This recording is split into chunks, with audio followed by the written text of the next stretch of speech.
स्वर्ग का वर्णन, सीख देने वाली बहुत ही प्यारी कहानी। लक्ष्मी नारायण बहुत भोला लड़का था। वह प्रतिदिन रात में सोने से पहले अपनी दादी से कहानी सुनने को कहता था। दादी उसे नागलोक, पाताल लोक, चंद्रलोक, सूर्यलोक आदि की कहानी सुनाया करती थी। एक दिन दादी ने उसे स्वर्ग का वर्णन सुनाया। स्वर्ग का वर्णन इतना सुंदर था कि उसे सुनकर लक्ष्मी नारायण स्वर्ग देखने के लिए हठ करने लगा। दादी ने उसे बहुत समझाया कि मनुष्य स्वर्ग नहीं देख सकता, किंतु लक्ष्मी नारायण रोने लगा। रोते रोते ही वह सो गया। उसे स्वप्न में दिखाई पड़ा कि एक चमचम चमकते देवता उसके पास खड़े होकर कह रहे थे, बच्चे, स्वर्ग देखने के लिए मूल्य देना पड़ता है। तुम सर्कस देखने जाते हो तो टिकट देते हो ना, स्वर्ग देखने के लिए भी तुम्हें उसी प्रकार रुपए देने पड़ेंगे। स्वप्न में ही लक्ष्मी नारायण सोचने लगा कि मैं दादी से रुपए मांग लूँगा, लेकिन देवता ने कहा, स्वर्ग में तुम्हारे रुपए नहीं चलते, यहाँ तो भलाई और पुण्य कर्मों का रुपए चलता है। अच्छा, तुम यह डिबिया अपने पास रखो। जब तुम कोई अच्छा काम करोगे तो इसमें 1 रुपया आ जाएगा, और जब कोई बुरा काम करोगे तो 1 रुपया इसमें से उड़ जाएगा। जब यह डिबिया भर जाएगी तब तुम स्वर्ग देख सकोगे। जब लक्ष्मी नारायण की नींद टूटी तो उसने अपने सिरहाने सचमुच एक डिबिया देखी। डिबिया लेकर वह बड़ा प्रसन्न हुआ। उस दिन दादी ने उसे 1 पैसा दिया। पैसा लेकर वह घर से निकला। एक रोगी भिखारी उससे पैसा मांगने लगा। लक्ष्मी नारायण भिखारी को बिना पैसे दिए भाग जाना चाहता था। इतने में उसने अपने अध्यापक को सामने से आते देखा। उसके अध्यापक उदार लड़कों की बहुत प्रशंसा किया करते थे। उन्हें देखकर लक्ष्मी नारायण ने भिखारी को पैसा दे दिया।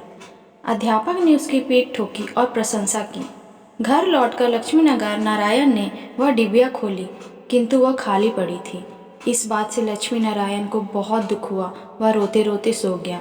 सपने में उसे वही देवता फिर दिखाई पड़े और बोले, तुमने अध्यापक से प्रशंसा पाने के लिए पैसा दिया था, सो प्रशंसा मिल गई, अब रोते क्यों हो? किसी लाभ की आशा से जो अच्छा काम किया जाता है वह तो व्यापार है, वह पुण्य थोड़ी है। दूसरे दिन लक्ष्मी नारायण को उसकी दादी ने 2 आने पैसे दिए। पैसे लेकर उसने बाजार जाकर 2 संतरे खरीदे। उसका साथी मोतीलाल बीमार था। बाजार से लौटते समय वह अपने मित्र को देखने उसके घर चला गया। मोतीलाल को देखने उसके घर वैद्य आए थे। वैद्य जी ने दवा देकर मोतीलाल की माता से कहा कि इसे आज संतरे का रस देना। मोतीलाल की माता बहुत गरीब थी। वह रोने लगी और बोली, मैं मजदूरी करके पेट भरती हूँ। इस समय बेटे की बीमारी में कई दिन से काम करने नहीं जा सकी। मेरे पास संतरे खरीदने के लिए 1 पैसा भी नहीं है। लक्ष्मी नारायण ने अपने दोनों संतरे मोतीलाल की माँ को दिए। वह लक्ष्मी नारायण को आशीर्वाद देने लगी। घर आकर जब लक्ष्मी नारायण ने अपनी डिबिया खोली तो उसमें 2 रुपए चमक रहे थे। एक दिन लक्ष्मी नारायण खेल में लगा था। उसकी छोटी बहन वहां आई और उसके खिलौने को उठाने लगी। लक्ष्मी नारायण ने उसको रोका। जब वह नहीं मानी तो उसने उसे पीट दिया। बेचारी लड़की रोने लगी। इस बार जब उसने डिबिया खोली तो देखा कि उसके पहले के इकट्ठे कई रुपए उड़ जाते हैं। उसे बड़ा पश्चाताप हुआ। आगे से उसने कोई बुरा काम नहीं करने का पक्का निश्चय कर लिया। लक्ष्मी नारायण पहले रुपए के लोभ से अच्छा काम करता था। धीरे धीरे उसका स्वभाव ही अच्छा काम करने का हो गया। अच्छा काम करते करते उसकी डिबिया रुपयों से भर गई। वह स्वर्ग देखने की आशा से प्रसन्न होता। उस डिबिया को लेकर वह अपने बागीचे में पहुंचा। लक्ष्मी नारायण ने देखा कि बागीचे में पेड़ के नीचे बैठा हुआ एक बूढ़ा साधु रो रहा है। वह दौड़ता हुआ साधु के पास गया और बोला, बाबा, आप क्यों रो रहे हैं? साधु बोला, बेटा, जैसी डिबिया तुम्हारे हाथ में है वैसी ही एक डिबिया मेरे पास थी। बहुत दिन परिश्रम करके मैंने उसे रुपयों से भरा था। बड़ी आशा थी कि उसके रुपयों से स्वर्ग देखूंगा, किंतु आज गंगा जी में स्नान करते समय वह डिबिया पानी में गिर गई। लक्ष्मी नारायण ने कहा, बाबा, आप रो मत, मेरी डिबिया भी भरी हुई है, आप इसे ले लो।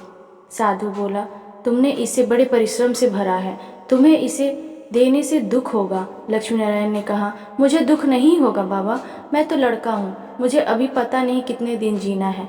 मैं तो ऐसी कई डिबिया रुपयों इकट्ठे कर सकता हूँ। आप बूढ़े हो गए हैं, आप अब दूसरी डिबिया पता नहीं कब पाओगे या नहीं। मेरी डिबिया ले लीजिए। साधु ने डिबिया लेकर लक्ष्मी नारायण के नेत्रों पे हाथ फेर दिया। लक्ष्मी नारायण के नेत्र बंद हो गए। उसे स्वर्ग दिखाई पड़ने लगा। ऐसा सुंदर स्वर्ग कि दादी जी ने स्वर्ग का वर्णन किया था, वह स्वर्ग वर्णन तो स्वर्ग के एक कोने का भी ठीक वर्णन नहीं था। जब लक्ष्मी नारायण ने नेत्र खोला तो साधु के बदले स्वप्न में दिखाई पड़ने वाला वही देवता उसके सामने प्रत्यक्ष खड़ा था।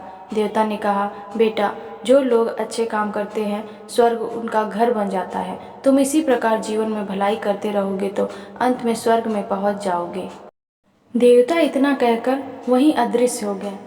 दोस्तों, इस कहानी से हमें यह शिक्षा मिलती है कि मनुष्य जैसा काम करता है वैसा उसका स्वभाव हो जाता है। जो बुरे काम करता है उसका स्वभाव बुरा हो जाता है, उसे फिर बुरा काम करने में ही आनंद आता है। जो अच्छा काम करता है उसका स्वभाव अच्छा हो जाता है, उसे बुरा काम करने की बात भी बहुत बुरी लगती है।